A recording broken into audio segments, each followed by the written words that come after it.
বিলাক কি অসভ্যালি আৰে তুমি হে ভাগৰত আহি মোৰ কান্ধত মূৰটো থৈছিলা মই ভাবিলো মোৰ কান্ধটো চাগে একন সময়ত তোমাক প্ৰয়োজন আছে তোৰ বাপে মোৰটো প্ৰয়োজন হৈছে চোৱা চেলেকা অসভ্য চবে চব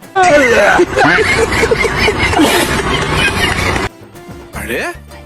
মুখৰ ভাষা দেখিছানে এইবোৰ মানুহ একদম সহায় কৰিব নাপায় নিজৰ বুলি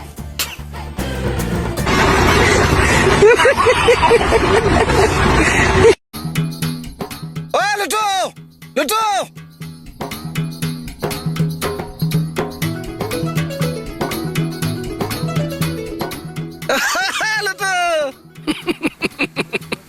সঁচাই চেৰা বলিয়া দেই এইটো कौन है ये लोग कहां से आते हैं